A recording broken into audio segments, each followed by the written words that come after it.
जय आयुर्वेद जय धन्वंतरी। साथियों, स्वस्थ शरीर रखने के लिए अपन प्रायोगिक अभ्यास सीख रहे हैं, उसके साथ साथ अपन शास्त्र ज्ञान भी सीख रहे हैं।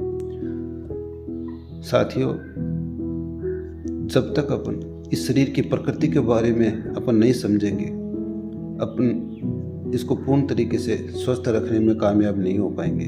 अतः इस शरीर के बारे में अपने को थोड़ा बहुत ज्ञान होना अति आवश्यक है।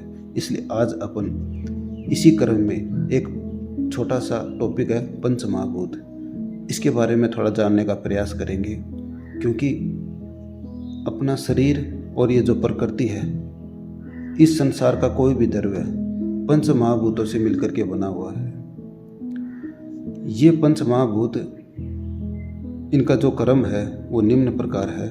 सबसे पहले आकाश, इसके बाद में वायु, इसके बाद में अग्नि, इसके बाद में जल और इसके बाद में पृथ्वी। ये पंचमहाभूत हैं। इनका निर्माण इसी क्रम में होता है। सबसे पहले आकाश महाभूत बनता है, उसके बाद में वायु महाभूत, उसके बाद में अग्नि महाभूत, उसके बाद में जल महाभूत और उसके बाद में पृथ्वी महाभूत।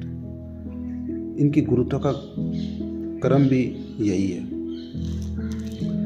साथियों, आयुर्वेद शास्त्र के अंदर एक श्लोक आता है, सार्वधर्म पांच भौतिकत्वम, अर्थात इस संसार के जितने भी द्रव्य हैं वो इन पांच महाभूतों से मिलकर के बने हुए हैं। इस संसार में कोई भी ऐसा द्रव्य नहीं है जो कि इन पांच महाभूतों से मिलकर के बना हुआ नहीं हो।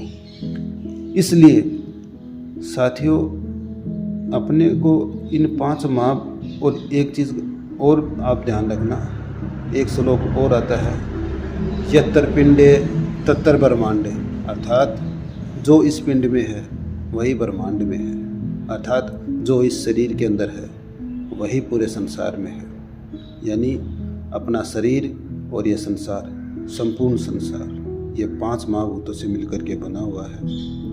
जब इंसान की मृत्यु हो जाती है तो वह इन्हीं पांच, ये जो शरीर के पांच महाभूत हैं, ये वापिस से इस प्रकृति में विलय हो जाते हैं। इसलिए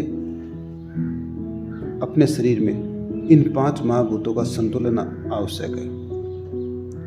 अगर इन पांच महाभूतों का संतुलन नहीं रहेगा तो अपने शरीर में कई प्रकार के रोग प्रकट हो जाते हैं। अगर किसी महाभूत की कमी हो रही है तो अपने को उस महाभूत को बाहर से लेने की आवश्यकता है। जो भी अपन आहार और विहार कर रहे हैं, इनके माध्यम से अपने को उन महाभूतों को अपने को संतुलन करना होता है। जब ये महाभूत संतुलित अवस्था में होते हैं तो शरीर स्वस्थ रहता है, और जब ये महाभूत विषम अवस्था में होते हैं, अर्थात क्षय वृद्धि को प्राप्त होते हैं, तब अपना शरीर अस्वस्थ होता है। तो साथियों, शरीर को स्वस्थ रखने के लिए जो अपन आहार विहार कर रहे हैं, जो अपन खाना खा रहे हैं और जो अपन एक्सरसाइज कर रहे हैं, उनका इन महाभूतों के ऊपर बहुत प्रभाव पड़ता है।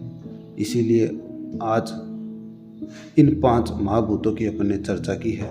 इनका आगे और भी कई प्रकार से अपन आगे विस्तृत वर्णन करेंगे। आज एक संक्षिप्त वर्णन अपन ने किया है, ताकि अपने को देखो, अपन प्रायोगिक तो सीख ही रहे हैं, इसके साथ साथ में अपने को थोड़ा अपने शरीर की प्रकृति को भी जानना अति आवश्यक है। अपना शरीर किस से मिलकर के बना हुआ है। साथियों, अपन जो भी बातें करेंगे यहाँ पर अपने जो पुरानी वैदिक परंपरा है उनके अनुसार बातें करेंगे, और उन्हीं के अनुसार अपने जो पुराने शास्त्रों में लिखा हुआ है उन्हीं के अनुसार हम आपको स्वस्थ रहने के जो भी टिप्स हैं, जो भी नियम हैं, उनके बारे में अपन चर्चा भी करते रहेंगे, और आगे प्रायोगिक भी अपन साथ साथ में कर रहे हैं। साथियों, जय आयुर्वेद जय धन्वंतरी।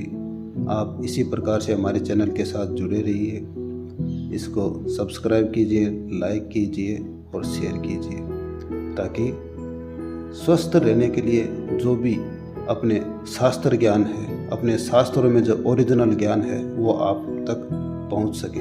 हमारा इस चैनल का माध्यम भी यही है, आपको ओरिजिनल ज्ञान मिले, फर्जी ज्ञान आपको नहीं मिले। सोशल मीडिया है, बहुत बड़ा प्लेटफॉर्म है। आजकल हर कोई कुछ भी ज्ञान बांट कोई भी ज्ञान बांटने आ जाता है। अतः ऐसे लोगों से आप सावधान रहिए और शास्त्र ज्ञान को आत्मसात कीजिए। आप निश्चित रूप से स्वस्थ रहेंगे। जय आयुर्वेद, जय धन्वंतरि।